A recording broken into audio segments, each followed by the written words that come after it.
Queridos, eu quero falar hoje nesse tema que os queridos vão projetar aí.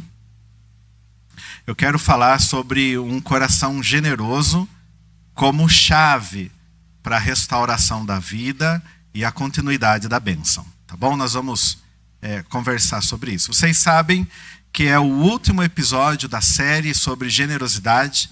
Um mês muito bacana. É um tema difícil, como a irmã Elaine orou hoje aqui de manhã. Não é simples. Eu, por exemplo, tenho uma dificuldade enorme de falar de dinheiro com a igreja. Os irmãos não têm ideia. Para mim, é uma das coisas mais difíceis que existe, porque a gente está tão assombrado com o que acontece no mundo evangélico, exatamente por essa questão e por outras, que quando você tem que falar de um tema bíblico assim, tão importante, como vocês sabem, a gente fica meio sem jeito, meio sem graça de fazer. Mas desde que essa igreja iniciou, nós fomos desafiados pelo Espírito do Senhor a pregarmos a Bíblia toda para toda pessoa. E assim a gente tem feito, tá bom? Então hoje nós vamos falar sobre isso, dando continuidade. O que nós já vimos ao longo do mês? A gente já viu que, além do óbvio,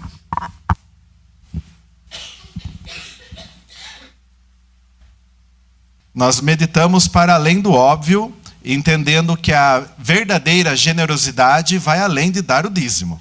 Isso nós vimos. Então, se você chegou aqui, nesse tempo presente, entendendo que generosidade é dar o dízimo, nós já tivemos uma exposição bíblica dizendo que vai além. Também vimos que é uma virtude dos pais, dos paterfamílias, ajudarem os filhos a aprenderem sobre isso. Então, maridos de plantão, homens, é o nosso dever, a nossa obrigação, estarmos atentos a esse assunto e nós coordenarmos isso. E vimos também que a generosidade não exige uma grande conta bancária ou uma grande fé, mas sim uma postura do coração. Em última instância, não estamos falando de dinheiro, estamos falando de coração. Mas para essa série ficar completa, a gente deveria e vamos ver aquele texto que é o mais famoso no imaginário do brasileiro evangélico. Qual é? Malaquias 3:10. Não tinha como ficar sem ele. Nós precisaríamos vê-lo e faremos. Nós vamos ver esse excelente texto da palavra de Deus e como ele nos abençoa de uma forma bem significativa. Vamos juntos então? Abra sua Bíblia, Malaquias 3, capítulo 3 de Malaquias. Mas vocês sabem, não adianta ler apenas o 10, né? O pessoal do batismo aí aprendeu, sabe bem, a gente tem que ver o contexto. Nós vamos ler a partir do versículo 1, tá bom? Malaquias capítulo 3, versículos 1 em diante. Eu vou ler aqui na NAA, que é a Bíblia que estava aqui na minha bolsa hoje. Diz assim o texto, acompanhem. Eis que eu envio o meu mensageiro que preparará o caminho diante de mim. De repente, o Senhor a quem vocês buscam virá ao seu templo. E o mensageiro da aliança a quem vocês desejam, eis que ele vem, diz o Senhor dos exércitos. Então, nessa primeira parte, alguém importante viria ao templo. 2. Mas quem poderá suportar o dia da sua vinda? E quem poderá subsistir quando ele aparecer? Porque ele é como o fogo do ourives e como o sabão dos lavandeiros. Ele se assentará como derretedor e purificador de prata. Purificará os filhos de Levi e os refinará como ouro e como prata. E eles trarão ao Senhor as ofertas justas. Então a oferta de Judá e de Jerusalém será agradável ao Senhor, como nos dias da antiguidade e como nos primeiros anos. Está falando de uma oferta agradável. Virei até vocês para juízo, terei pressa em testemunhar contra os feiticeiros, contra os adúlteros, contra os que juram falsamente, contra os que oprimem os trabalhadores, as viúvas e os órfãos, torcem o direito dos estrangeiros e não me temem, diz o Senhor dos Exércitos. Versículo 6. Porque eu, Senhor, não mudo. Por isso, vocês, filhos de Jacó, não foram destruídos. Desde os dias dos seus pais, vocês se afastaram dos meus estatutos e não os guardaram. Voltem para mim, e eu voltarei para vocês, diz o Senhor dos Exércitos. Mas vocês perguntam, como havemos de voltar? Será que alguém pode roubar a Deus? Mas vocês estão me roubando e ainda perguntam, em que te roubamos? Nos dízimos e nas ofertas. Com maldição vocês são amaldiçoados, porque estão me roubando. Vocês, a nação toda, tragam todos os dízimos à casa do tesouro, para que haja mantimento na minha casa. Ponham-me à prova nisto, diz o Senhor dos Exércitos, se eu não lhes abrir as janelas do céu e não derramar sobre vocês bênção sem medida. Por causa de vocês, repreenderei o devorador, para que não consuma os produtos da terra, e não deixarei que as suas videiras nos campos fiquem sem frutos, diz o Senhor dos Exércitos. Todas as nações dirão que vocês são felizes, porque vocês serão uma terra de delícias, diz o Senhor dos Exércitos. Oremos. Pai, muito obrigado pelo trecho, a porção da tua palavra, que é santa.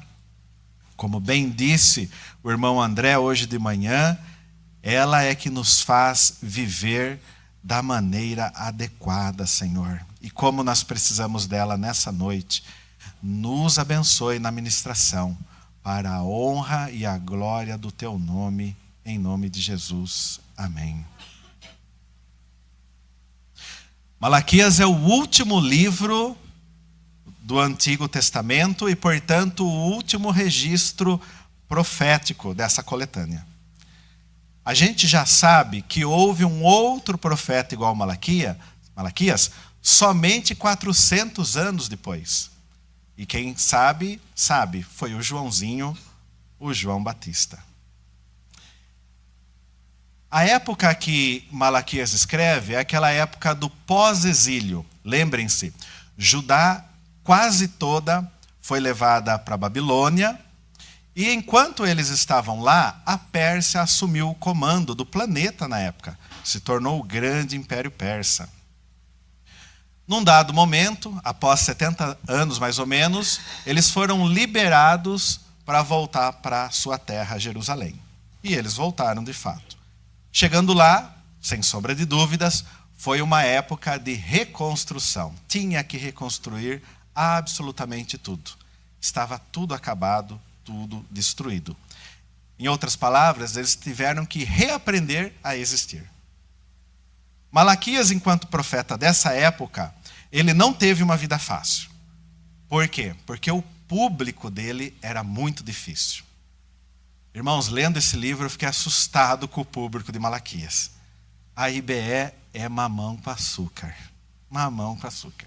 Veja só, capítulo 1, verso 2 a 3, ele teve que falar para céticos. No 1:7-2:2, ele teve que falar com cínicos. 1:16, ele teve que falar com gente muito fria. Fria demais. 3:5, ele teve que falar com trapaceiros. As pessoas queriam trapaceá-lo. 1:14-15, com gente muito indiferente. Qualquer coisa servia. Ah, mas olha que legal. 1, versos 16-18, ele teve que falar com fiéis. Aleluias. É assim que funciona. Sempre tem alguém. E o capítulo 4, verso 1, ele teve que falar com gente perversa, gente que queria o mal mesmo. Que público, hein? Gente do céu. Coitado do meu irmão Malaquias, a gente tem que chegar no céu. De dúvidas, era de restaurar a adoração pura do templo, porque ela tinha sido destruída. A partir do povo voltando-se a Deus pelo caminho do arrependimento, que, aliás, é o único caminho da volta. Ele desejava, o Senhor, uma interação de amor novamente, usando de sua aliança. Percebam, por favor, que o contexto, por isso que nós lemos a partir do verso 1, ele é bem interessante. Olha só, esse contexto imediato, já no verso 1, está apontando o Messias. Que legal, tem Jesus em Malaquias. Apontando o Messias que em algum momento ele viria ao templo. Essa conexão Messias e templo, ela é sempre muito curiosa e apreciada. O verso 2, declarando que o Messias, ele viria como um purificador, para tornar o ato do ofertório algo apresentável, algo com justiça. Irmãos, Jesus vindo ao templo para purificar a oferta. Interessante. De tal forma que os ofertórios se tornassem agradáveis, como lá nos tempos áureos. Ou seja, eles já tiveram um tempo bom, eles já souberam como fazer e o fizeram de verdade. E essa é outra conexão incrível. O Messias, ele purifica o ofertório para torná-lo plenamente aceitável. Verso 5, até porque se não fosse assim, diz o verso 5, o Senhor viria somente com juízo, porque não estava havendo respeito. E, verso 6, é uma notícia boa por ser imutável. O Senhor estava evitando que eles fossem destruídos. Olha aí a imutabilidade do Senhor, evitando a destruição. E o verso 7, até porque eles estavam na condição, diz o texto, de sempre desviados. Sempre desviados. Mas deveriam voltar. E essa é a pegada aqui de Malaquias. É Deus conversando com o povo dizendo, eu só os vejo sempre desviados. E eu envio e vem aquele que purifica. O encontro é no templo e vai sim ter oferta agradável novamente, como nos tempos áureos. Eu quero que vocês voltem. E é a pegada aqui, o contexto para nós. Mas quando chega, pode passar, H, quando chega no capítulo 3 ainda, no verso 8, nós temos aqui um boletim de ocorrência. Oh, meu Deus. Os policiais, não precisa levantar a mão, né? O policial nem sempre quer ser identificado, mas nós temos vários policiais aqui. Esse é um texto para vocês, policiais, é um BO, boletim de ocorrência. Porque a partir do versículo 8, nós temos a descrição clara aqui do problema. O problema estava na relação de adoração entre o povo e Deus. A relação não estava boa. O Senhor chegou a pedir, olhem aí o versículo 10, todo mundo. O Senhor chegou a pedir que encerrasse o culto. Encerra o culto. Quem recebe o culto, que é Deus, ele está dizendo, encerra o culto. Pode parar.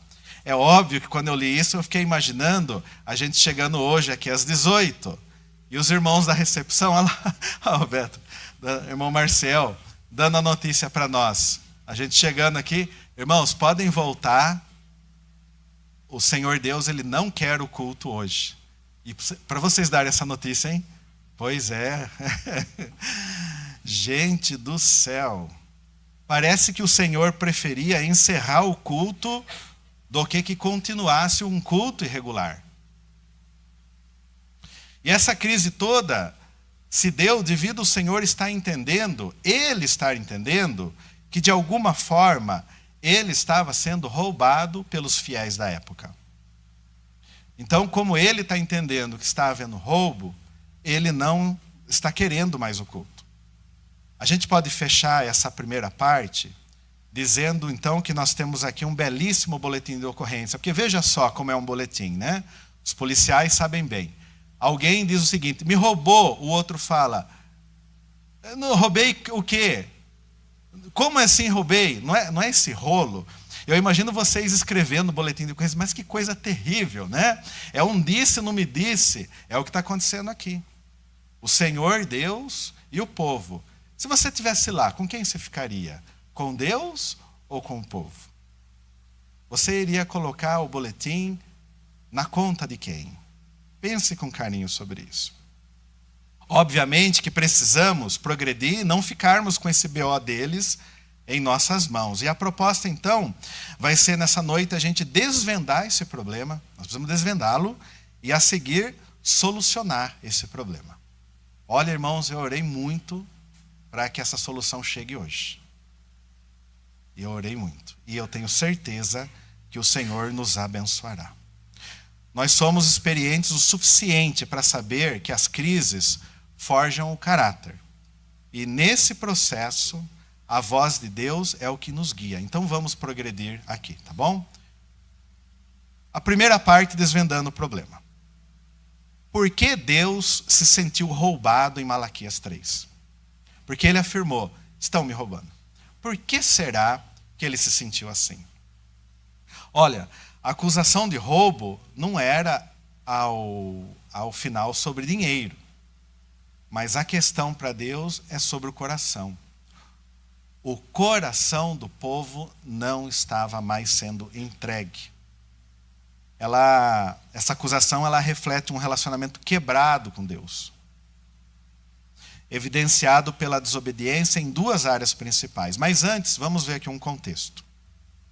O povo de Israel, ele havia voltado, então, do cativeiro, com muito entusiasmo, irmãos, com muita alegria no coração, como os irmãos gostam de cantar aqui na equipe de louvor. Muita alegria no coração.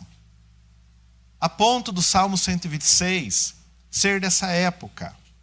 Lá dizia o seguinte: quando o Senhor restaurou a sorte de Sião, ficamos como quem sonha. Em outras palavras, sabe quando a coisa é tão boa que você diz assim, me belisque para ver se eu não estou sonhando? Para ver se isso é verdade? Essa é a sensação do povo após 70 anos estarem voltando para sua terra. Que alegria! Eles voltaram assim, de uma maneira incrível, aquele culto com Esdras. Que momento maravilhoso, o grande Neemias os governando. Mas que época bonita, feliz. Mas, quando a gente chega aqui, nessa época, alguns anos depois, com Malaquias, pouquíssimos anos, diga-se de passagem, pouquíssimos, a fé tinha declinado já, levando a um cenário de muito desânimo e de hipocrisia religiosa. Deus, através de Malaquias, inicia um debate. Ele está acusando o povo de roubo e eles questionam em que nós estamos roubando. E é o boletim. Bom, a explicação, o roubo foi nos dízimos. Sem dúvida alguma, o dízimo era a 10ª parte de toda a produção agrícola e gado que eles tinham. Veja, nós estamos aqui com um texto há 2.500 anos, em que o grande lance da época, o business, como a gente diz, é agrícola. Então nós temos gado, nós temos plantio.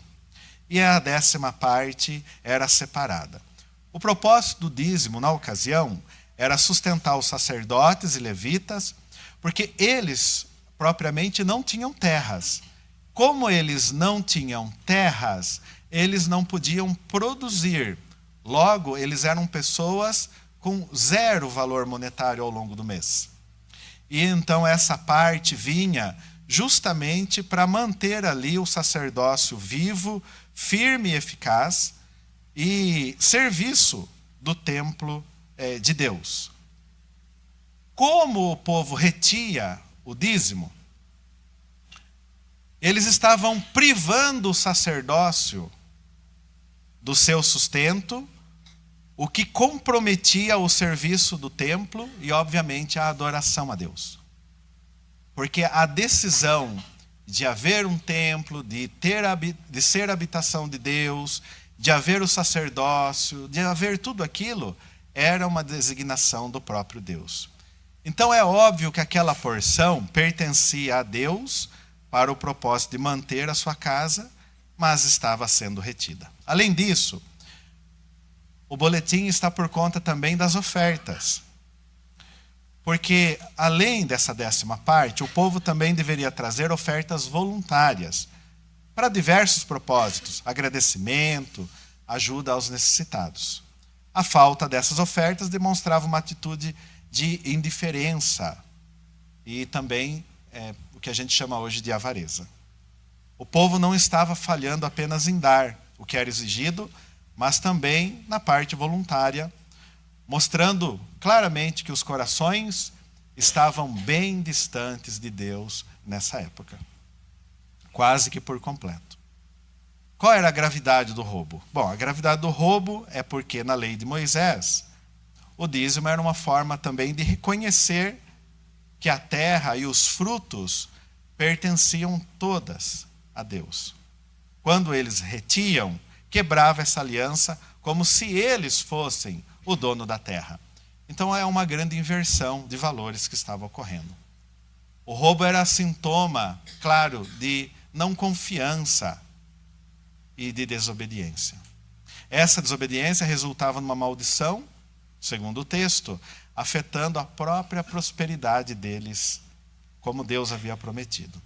Como que a gente fecha esse problema? A gente fecha dizendo que o roubo estava não apenas na ação deles, do dia a dia, mas na atitude do coração do povo. Nesse mês todo, nós estamos afirmando, é uma questão de coração. É lá que se encontra o problema. Não é no salário, não é na ausência de oportunidade, é no coração. A falta de generosidade e obediência impedia a bênção de Deus. Ao trazer a 10ª parte, o povo supria não só a necessidade da casa, mas também mostrava serem confiantes. E isso glorificava a Deus. Eu espero que deu para ter uma noção boa do problema da época. Uma vez que o problema foi desvendado e compreendido pelo povo, o profeta passa então a conduzir a solução, que é o que nos leva à segunda parte, tá bom? Se a primeira parte foi desvendando o problema, e está muito bem desvendado, problema de coração, que retia e fazia com que a casa do Senhor fosse muito mal. Abriu-se o boletim. Esse é o problema. Agora, nós precisamos solucionar esse problema. Como que o povo poderia solucionar o problema? A partir de uma prática contínua, algo que eles fizessem no dia a dia e que isso fosse solução. Como, de forma prática e contínua, solucionar? Aí, queridos, vocês sabem que a palavra de Deus diz que o nosso Deus ele não é de confusão, e sim de paz. 1 Coríntios 14. Ele, Deus, que explicitou o problema, é o mesmo Deus que há de explicitar também a solução. Então eu vou pedir agora o slide 3, por gentileza. O texto é muito difícil. O que é essa tabela aí, queridos? Não se preocupe com ela, eu só vou explicar. Toda a tradução bíblica, ela necessariamente passa por um compêndio chamado Strong, onde cada palavra de origem tem algumas possibilidades para se haver a tradução. Então eu me debrucei sobre isso, fiquei procurando quais palavras no Strong ficariam assim com a carinha nossa, do século 21, Igreja Batista Esperança, e então vai sair uma tradução livre. Veja que, por exemplo, ao invés de usar entrar, chegar, eu coloquei vir para dentro. Veja ali que em vez de falar de dízimo, como é possível por aquela palavra usar também pagamento de uma 10ª parte, que está em verde ali, nós pegamos. Veja que depósito pode ser usado, só que ele é um aspecto muito agrícola para nós hoje em dia. Também que casa de tesouro, ela é uma casa muito monárquica para nós hoje em dia. Nós estamos numa república. Então, e tesouraria? Ela é uma palavra tão antiga, mas que chegou para nós. Então, tesouraria cairia muito bem nessa noite. Veja ali que no quarto quadro, a hora que vai falar de alimento, para que haja alimento, não é só alimento, é presa, é folha. Então, ali uma tradução boa ficaria como recursos gerais. E assim eu fui separando, tá bom? Então, para vocês entenderem o que foi feito aqui. Eu queria agora que nós lêssemos como que fica a tradução livre desse versículo nessa noite. Pode pôr o próximo. A tradução livre fica assim, queridos. Vamos ler com muita calma aqui. Eu entendo que ela está com a nossa cara de IBE, século 21, nesse ano, tá bom? Tragam o pagamento da 10ª parte para dentro da tesouraria, para que haja recursos em minha casa. E me examinem nisso. Diz intencionalmente o Senhor que vai à frente. Se eu não abrirei as comportas do céu para vocês e derramarei uma bênção em forma de presente, até que haja o suficiente e estejam em paz. Eu acho que é a nossa cara, irmãos, essa tradução livre, tá bom? Não é que a sua da Bíblia aí está ruim, ela está ótima, perfeitinha, não há erro. Mas essa tradução livre está com a nossa cara. Mantenha ela aí no seu coração. Pode passar? Eu percebo, então, que a gente pode simplificá-la e traduzi-la numa prática muito bonita, tá bom? Pode colocar a primeira. Eu não sei o qual ficou. Ficou bom o tamanho. Sem sombra de dúvidas, separe a 10ª parte, ou como nós temos pregado aqui ao longo do mês, uma parte generosa, não é? Não necessariamente precisa ser 10%, uma parte que você vai conversar com o Senhor, com a família, de seus rendimentos. Esse é o ato de separar, queridos. Ele é importante. Muita gente falha nesse ato. Porque se você não separar, não virá o plano seguinte. Essa é provavelmente a parte mais difícil. É aquela parte que a gente separa. E ela é muito importante, segundo a prática que o Malaquias trouxe. Mas 2, além de separar, entregue essa porção na tesouraria da igreja. Ao fazer isso, você está garantindo que haverá recursos na casa dele. Chegam muitas perguntas: pastor, posso ajudar isso, ajudar aquilo? Eu sempre vou falar: faça o que Deus colocar no seu coração.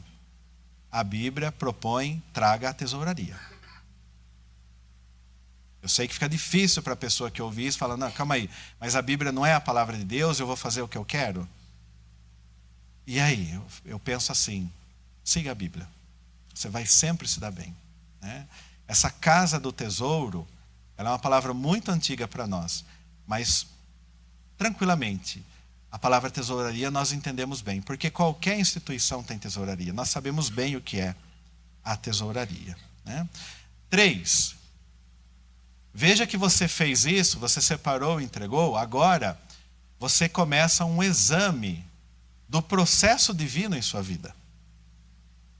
Não se trata aqui de um julgamento, mas de uma análise para perceber a ação de Deus. Veja, é o próprio Deus que propõe isso. Podem me provar, podem me examinar, podem me testar. Façam esse teste comigo. Que desafio de Deus. É assustador, mas vem dele. Ele pede para que você faça. E 4, ao fazer isso, perceba como o Senhor, primeiro, ele lidera esse processo. Porque o texto diz que o Senhor é aquele que vai à frente. Então, nesse processo que ele vai ser examinado, é ele que vai à frente. Ele vai à frente para fazer o que precisa ser feito. Então, ele, o Senhor, lidera o processo. Mas não só isso, ele libera os recursos necessários ao derramar uma bênção sobre a vida das pessoas vinda dos céus. Tem toda uma conotação importante que está sendo derramado, que está vindo da parte de cima. É de outro expediente que vem esses recursos. E ele também, diz o texto, que leva em mãos de forma como se fosse um presente, trazendo o suficiente e a paz. Essa palavra suficiente que está na Bíblia, talvez não esteja em todas as traduções, é algo muito importante, porque o que a história evangélica mostra é que as pessoas, elas até trazem a 10ª parte. Não é difícil de fazer isso, não é. Depois que acostuma, funciona perfeitamente. Mas a crise está depois da entrega. Porque o Senhor está falando ali, no original, sobre suficiência. O suficiente. Não é nada que vai virar iate, que vai virar Eu não consigo nem falar. Eu vi um programa uma vez, a pessoa falando desse assunto, depois ele vinha assim, cenas, um iate, um carro desses super luxuosos, que eu não sei nem a marca. Eu falo, Senhor, quebra essa televisão. Que coisa não bíblica, né? Eu só não quebrei, senão ia ter que comprar outra, né? Não é isso, queridos. O termo aqui é a suficiência. E acredite, a suficiência sua, quem sabe é Deus. Ele sabe exatamente o que você precisa, como você vai passar, dependendo dele. Deus conhece uma medida exata em que você não vai passar necessidade, mas não vai também se orgulhar das suas mãos. É uma medida que mantém você muito bem na ótica divina, porque Ele conhece o suficiente, sem o exagero para você se perder.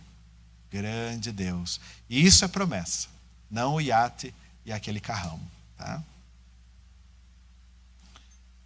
Então qual é a solução? Fechando, a solução é justamente, segundo o profeta, voltar a obedecer ao princípio que Deus gosta e deseja. Voltar. Em que uma obediência assim, caso a pessoa volte, no que resulta? Ainda em Malaquias, versos 16 a 18, diz assim: Depois, aqueles que temiam ao Senhor conversaram uns com os outros, e o Senhor os ouviu com atenção. Foi escrito um livro como memorial na sua presença, acerca dos que temiam ao Senhor e honravam o seu nome. No dia que eu agir, diz o Senhor dos Exércitos, eles serão o meu tesouro pessoal. Eu terei compaixão deles, como um pai tem compaixão do filho que lhe obedece. Então vocês verão novamente a diferença entre o justo e o ímpio, entre os que servem a Deus e os que não servem. Eu percebo aqui como resultado, queridos, e isso é com Ele. Eu estou tremendo aqui para pregar isso, porque Deus está mandando examiná-lo e prová-lo. Eu percebo que quem traz à casa do tesouro, segundo o final do mesmo capítulo, se torna um tesouro pessoal do próprio Deus. Porque ao final, quem está trazendo à casa do tesouro, está mantendo a adoração viva e eficaz. E isso sobe aos céus. Quem não traz, faz o corte abrupto disso. E perde-se demais. Você gostaria de ser parte do tesouro pessoal de Deus, segundo o texto?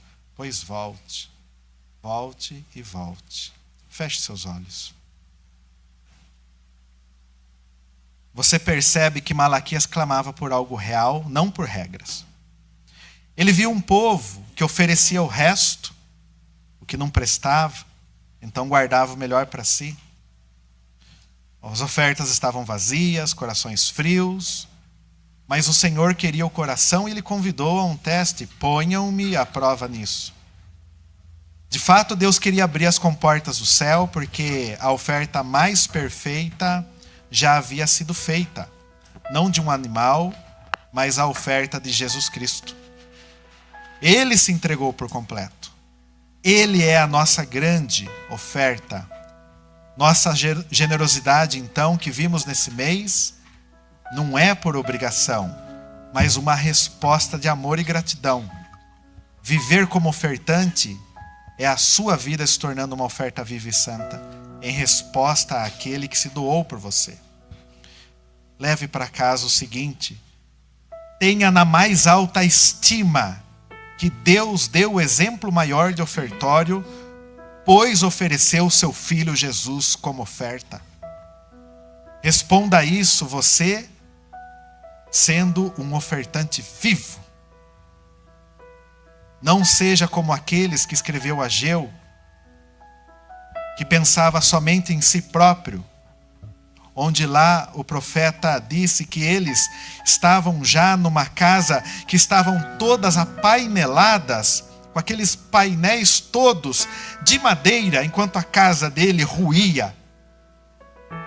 Oferte generosamente recursos de seu tempo, recurso de seu dom e talento, mas também os recursos monetários. Coloque-se em pé e vamos orar. Pai, muito obrigado por essa série dificílima. Pastor Zen e eu detestamos falar de dinheiro. Nós não gostamos, Senhor. Mas a partir do momento que o Teu Espírito apontou isso no coração, o mesmo Espírito de coragem nos encorajou e hoje nós estamos finalizando essa série. Muito obrigado por ela. Muito provavelmente, ela é um dos pontos mais marcantes da história dessa igreja, que vai marcar a volta, Senhor. O Senhor conhece a nossa porcentagem. Apenas 30% fazem todos os meses. Pela misericórdia do Senhor haverá a volta, e esse número crescerá mês a mês para a honra e a glória do Senhor. Grande Deus, que no verso 6 disse que não há destruição, porque o Senhor não muda. O Senhor é imutável. E o Senhor disse que viria o santo para resgatar a oferta dos teus filhos. Então eu peço ao Senhor, percorra os corações, que é o centro da decisão, e santifique hoje aqui, Pai. A Bíblia diz que o Senhor habita em nós porque somos o templo. Tope conosco nessa noite, dê de encontro a nós e volte a santificar para que o Senhor se sinta honrado novamente, como isso foi feito num tempo áureo, conforme disse Malaquias. Que todos tenham essa oportunidade, ó Pai. Que todos tenham essa oportunidade. É a nossa oração, agradecidos por esse mês, no nome lindo e maravilhoso de Jesus. Amém, Senhor.